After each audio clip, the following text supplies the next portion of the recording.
Semangat dia orang kalau sekarang ni, dia punya beza dia ada lesen dan tak ada lesen je. Okay? Kadang-kadang dia orang punya pendekatan ni lebih pada lesen. Lebih pada yang lesen. Dia yang ada lesen ni banyak complicated. Benda kecil daripada lebih complicated.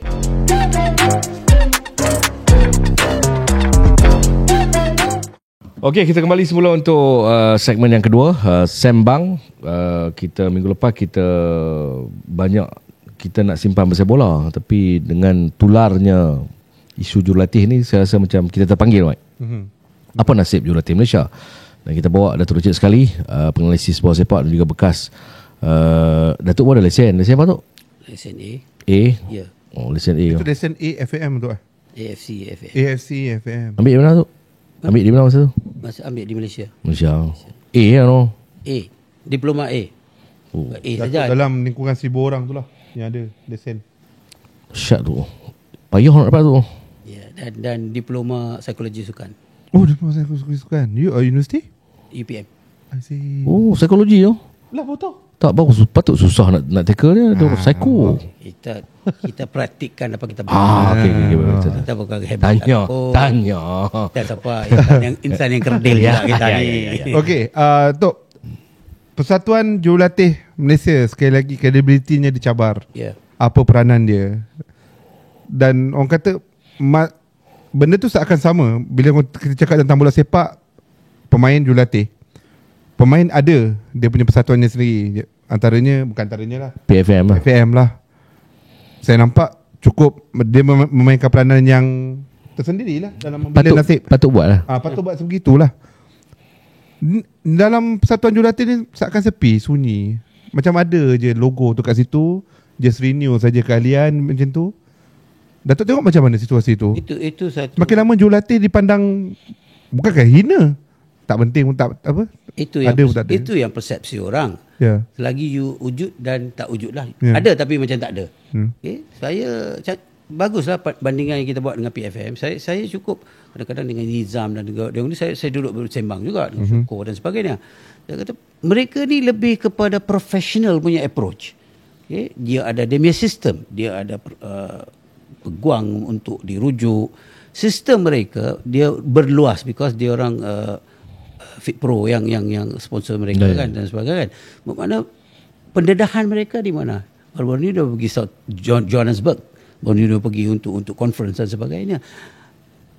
Mereka sentiasa berada di landasan untuk mementingkan hal ehwal pemain. Itu saya suka. Itu memang saya suka. Sebab sekiranya kalau Persatuan Jurulatih boleh ambil sedikit resipi daripada mereka, kita pun boleh bergerak. Persatuan tu boleh bergerak. Salah satu kekangan, salah satu kerisauan saya semasa itu, inilah. Tiap kali saya ketengahkan untuk kita kena buat macam ni, kita buat wajin dan sebagainya. Semua semata-mata idea, tapi semua nak bergerak daripada kursi yang duduk tu tak ada. Kita boleh buat brainstorming, tak ada masalah.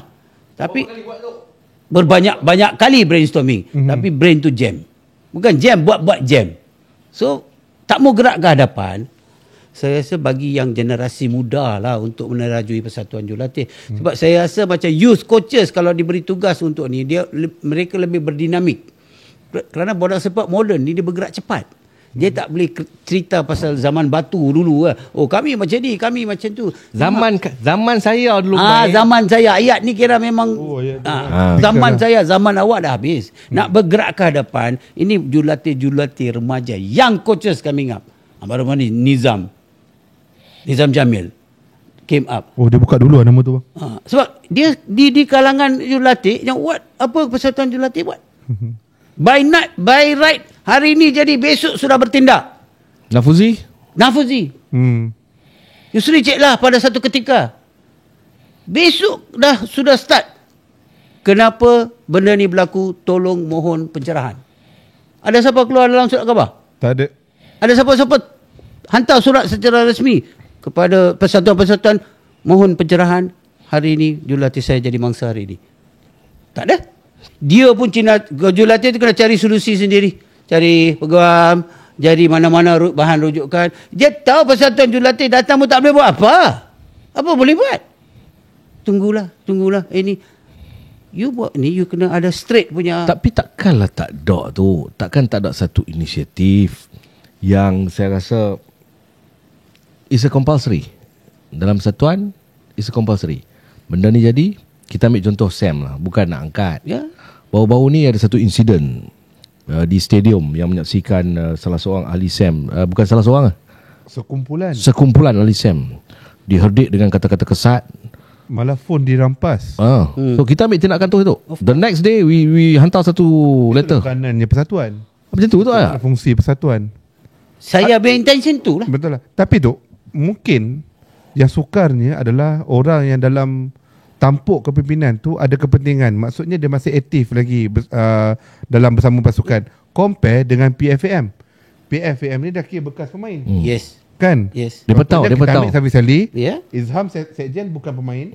You faham tak? Perlu ke Persatuan Jurulatih ni melantik orang luar yang mungkin bukan dari kalangan jurulatih? Boleh. CEO ke? Boleh. Betul. Awak tak boleh? Boleh. Sebab kita nak orang menangani masalah hari ke hari. Day to day punya problem kena solve. Day to day punya problem. Bukan you tunggu, tengok. Tak boleh cakap. Cakap belum menyinggung perasaan orang. Cakap ni tak boleh. You tak boleh diikat atau ditarik atau dikawal oleh mana-mana pihak lah kata. You must be firm. Memang you tak boleh jadi popular lah. You cannot be nice guy lah kan. Orang kata apa. Tapi itu kalau awak pilih jalan tu sebagai orang yang membela nasib jurulatih, you must be firm. Memanglah tak enak lah, orang tak suka you, but nasib dia. Betul. Keluarga dia siapa nak bela? Kan? Nizam Jabil. Apa sebenarnya isu dia pun kita belum tahu, sebenarnya dia saja yang tahu. Tiba-tiba kata dia letak jawatan. So mana dia punya spin dia dekat mana? Kalau Persatuan Jurulatih put the pressure on, no, kami nak tahu, umum nak tahu, kami nak tahu untuk bela nasib dia. You put the pressure on, pihak sana pun tak adalah suka hati dia kan. Suka hati dia kata hari ni saya mau, besok you tak mau, you boleh bela, tak boleh macam tu. Dia orang ada integrity, ada credibility, ada qualification. Yang baik, you kata baiklah. Yang tak baik, you tak kata baik. Tapi still got chance to move on. Tapi you janganlah zalim macam tu. Betul, kalau fikir balik bukan mudah mah jadi coach. Player dia berhadapan dengan coach, dengan player dia berhadapan dengan harapan coach untuk beraksi dengan lebih baik. Tetapi coach dia berhadapan dengan dua entiti tau. Satu adalah pengurusan dan satu lagi adalah fans. Ya. You faham tak? Tekanan tu cukup tinggi tau. Kita tak faham lagi apa yang diorang melalui bila menang, of course happy. Kalah, tak ada siapa nak kalah. Bila macam ni berlaku, tak ada siapa pun datang tampil. Tok, berapa total average from your observation yang ahli yang orang kata apa sah lah di kalangan Persatuan Jurulatih ni? Registered lah. Ya. Registered ni ikut number. Kita ada dekat 500 registered. Di luar sana dekat 3,000 lebih. Maksud dia 500 yang ada kad lah. Mungkin sekarang sudah cicak dalam 900 kan macam tu kita ambil lah. 1,000 lah. Kita ambil 1,000. Di luar sana ada beribu-ribu tak mau jadi ahli. Sebab apa benefit dia? Itu yang mereka tanya saya. Tok, saya nak jadi ahli untuk nak sonokkan Datuk sebab Datuk kawan saya. Tapi saya cakap jangan macam tu. Kalau you rasa ada benda ni yang kita boleh bantu, baru masuk. Dia kata tak ada apa nak bantu, so masuk. Okay, that's your choice. Itu pilihan awak. Dia kata apa benefit saya? Isu ni sejak daripada awal penubuhan ke? Sejak 1990-an lagi? Dia pusing dia macam dia bunyi. Tapi ke dulu ada boleh masuk stadium free ke apa? Tak ada. Memang tak ada lah. Tapi itu budi bicara. Orang kenal. Budi bicara persatuan lah. Dia kata okay Penang bagi 20 slot lah. Okay, boleh begitu. Budi bicara. Sekarang sudah FC, semua nak buat duit. Takkan dia bagi you kerusi free mau duduk. Dia nak jual kerusi tu. Itulah pendapatan dia. So tak boleh blame dia orang because menjaga dah. Betul, okay. Alright, so kita kena buat macam Singapore lah. Singapore bila national team main, semua national player, national coach, entry free. Dia duduk dalam classroom, dia tengok game, tapi dia ambil nota lah apa-apa boleh penambahbaikan apa small nota. Dia ada satu runner, dia akan bagi dekat coach ke bawah. You nak pakailah, tak mau pakai tak apa. Tapi dia punya pendapat, pandangan atas dia orang tulis. So dalam classroom tu dia tengok, dia makan, dia tengok game, semua ada, all the ex-coaches, ex-player. Dia bagi small note, dia bagi satu rumusan, seorang akan bawa lari ke dressing room, bagi kat coach. Dia mau pakailah, tak mau pakai, it's okay. Tapi their contribution, dia orang punya contribution macam tu. Are you worried though about this situation, the current situation? Very worried. Very worried. Ke mana ke hala tu jurulatih kita di Malaysia ni. Masing-masing bawa diri masing-masing lah. Okay. You nasib, you dapat kontrak yang baik. Lagipun, kawan duduk sebelah pun takkan dia jadi asisten. Satu hari dia pun jadi head coach. Takkan ada lesen tak nak kerja. Dalam data Datuk, ada tak Malaysian coach yang jadi coach kat luar? Tiong Kim kita ada satu. Itu salah satu. Tiong Kim, Raja Isa. Raja Isa kejap lah. Raja Isa di Indonesia dan di Bangladesh. Okay. Patut lah. And then dulu Kartu pernah di Maldives. Yeah. Di Maldives. Siapa lagi ada keluar? Yang tu sini ada latest junior cuma tak keluar lah.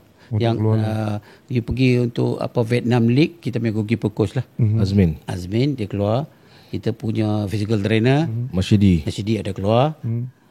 Itu saja. Tapi coach as to coach, yang sebenarnya jiran-jiran ni adalah Tan Tengok pergi Tero and all those things lah. Tapi apa ni dia punya impact dia. You need to hit higher. Betul. Kan. Okay, berbalik pada soalan saya itu tadi. Dali Omar satu ketika lu. Raja Kopal Brunei. Berbalik pada soalan saya tadi itu. Wajar kan persatuan apa peranan apa plan persatuan nak kena buat macam mana? Menggalakkan lagi promotion tu. Boleh. Ataupun bagi Datuk dah lah kebajikan tak jaga nak pergi ke S2 pula Ya. Dah macam ni. Betul juga lah saya kata. Kalau langkah pertama pun tak betul, yang kau janganlah fikir langkah dua betul kan langkah pertama tu satu. Okey.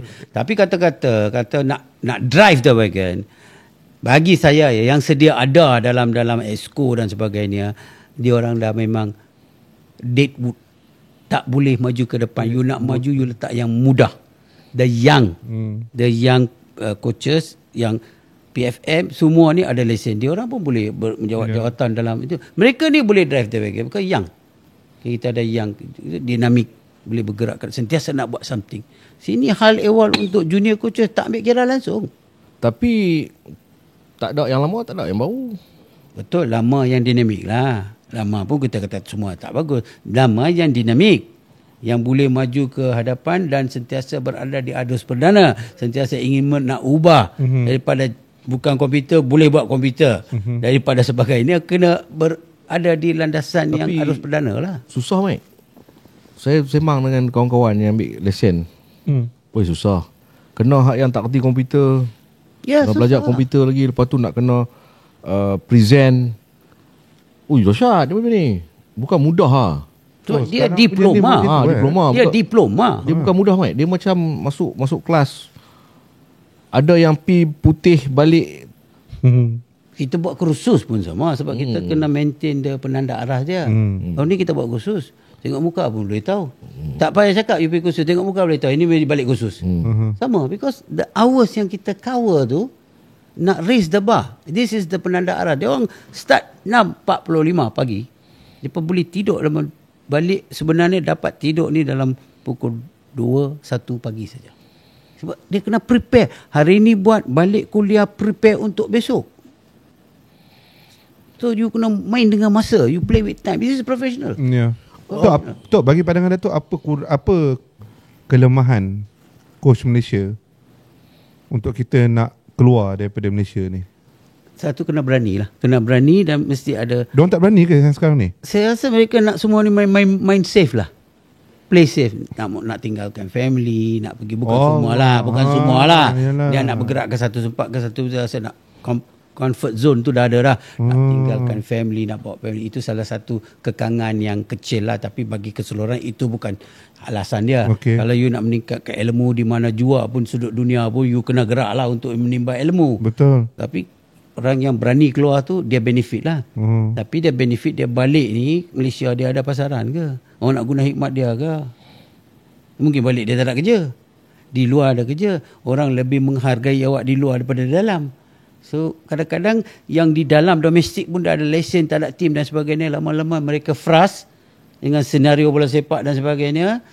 Kita tak apalah kah, takat saya lesen gantung kat dinding, bagi tahu orang saya ada lesen tapi saya tak ada praktikal punya aktiviti, tak ada lah. Oh, lesen tu sepanjang hayat, tak ada renew. Boleh kena renew lah, kena Renew renew macam mana lah. tu? Persatuan Jurulatih lah renew you punya lesen. Sebab itu sekarang ada itu kata ada simposium, so dia mensyaratkan 15 jam.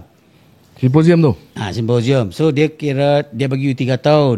You kena complete 15 jam tu dalam 3 tahun. Kita dalam satu kursus pun boleh settle dah. Boleh settle dah. Tok, kita alih sikit tu. Di daerah, di kampung ni telah lah. Dia buat kelab bola, dia ada jurulatih dia tanding apa semua kan. You dah pi semua tempat dalam kampung-kampung daerah ni. Almost every week ataupun every month you were there. How do you see coaches di luar yang eager untuk naikkan dia punya qualification dia, taraf dia sebagai jurulatih. Tetapi dalam masa yang sama kita berdepan dengan kekangan-kekangan yang seperti tular tu. How you want to handle benda-benda macam ni tu, sedangkan keinginan eager tu ada tu? Kita tak nafikan di bandar, di desa, di daerah dan sebagainya, you tengok coaches yang berpassionate. Dia ada ni, Pak Ya ada, Pak Long ada, semua ada. Mereka ni semangat. Kampung kita punya semangat. Sanggup keluar duit dari poket pun tak apa. Semangat dia orang kalau sekarang ni, dia punya beza dia ada lesen dan tak ada lesen je. Okay? Kadang-kadang dia orang punya pendekatan ni lebih pada lesen. Lebih pada yang lesen. Dia yang ada lesen ni banyak complicated. Benda kecil daripada lebih complicated. Hak ni dia passion. Tak apa.